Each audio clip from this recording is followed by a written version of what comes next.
پاکستان کے صوبہ خیبر پختونخوا میں شدید بارشوں اور فلیش فلڈ سے بڑے پیمانے پر جانی اور مالی نقصان ہوا ہے۔ قدرتی آفت سے نمٹنے کے صوبائی ادارے PDMA کا کہنا ہے کہ صوبہ خیبر پختونخوا کے مختلف اضلاع میں پچھلے 48 گھنٹوں کے دوران مختلف حادثات میں اب تک 300 سے زائد افراد ہلاک ہو چکے ہیں اور سینکڑوں افراد زخمی ہیں۔ ایک ریسکیو اہلکار نے بتایا کہ اب تک 130 لاشوں کی شناخت ہو چکی ہے۔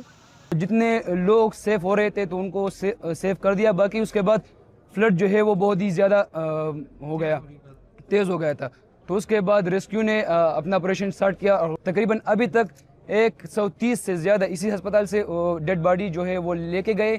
ابھی کچھ یہاں پر ڈیڈ باڈی پڑی ہوئی، اس کی ابھی شناخت نہیں ہوئی، تو وہ بھی کل تک انشاءاللہ ہو جائے گی۔ یہ ہمیں اطلاع آ رہی ہے کہ ابھی بھی وہاں پر جو دکٹا ہے وہاں پر علاقوں پہ ابھی بھی ڈیڈ باڈی پڑی ہوئی ہے۔ فلیش فلڈنگ کی وجہ سے سوات میں بھی کئی گھروں کو نقصان پہنچا ہے۔ سوات کے رہائشی محمد انور خان نے بتایا، بالائی علاقوں سے اچانک سیلاب آیا اور پانی شہر میں داخل ہو گیا۔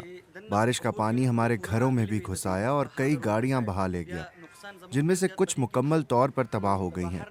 اس اچانک سیلاب نے ہمارے گھریلو سامان، فرنیچر وغیرہ کو بھی شدید نقصان پہنچایا ہے۔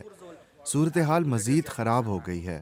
باجوڑ کے رہائشی محمد سلیمان نے سیلاب کی وجہ سے ہونے والی تباہی اپنی آنکھوں سے دیکھی۔ میں یہاں کھڑا تھا جب اچانک سیلاب آیا۔ میں نے اپنے کزن کو فون کیا تو اس نے بتایا کہ اس کا پورا گھر سیلاب میں بہہ گیا ہے۔ میں نے اپنی آنکھوں سے دیکھا کہ کئی گھر بہہ گئے ہیں۔ میں نے یہ بھی دیکھا کہ 7 افراد جن میں عورتیں اور بچے شامل تھے سیلاب میں بہہ گئے۔ ریسکیو 1122 بونیر کے مطابق بشنوئی گاؤں سب سے زیادہ متاثر ہونے والے مقامات میں شامل ہے۔ بشنوئی گاؤں کے لوگوں کے جنازے اور کفن دفن کا انتظام بھی اپنے گاؤں میں کرنے والا کوئی نہیں تھا۔ قریب گاؤں میں رہنے والے محمد اسلام نے بتایا کہ میں بشنوئی گاؤں میں تقریباً 1 بجے پہنچا تھا، وہاں پر کوئی گھر سلامت نہیں ہے۔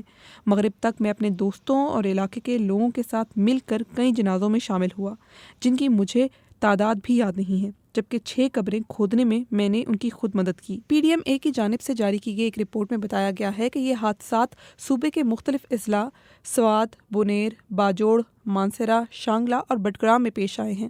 رپورٹ میں خبردار کیا گیا ہے کہ شدید بارشوں کا موجودہ سلسلہ 21 اگست تک وقفے سے جاری رہنے کا امکان ہے۔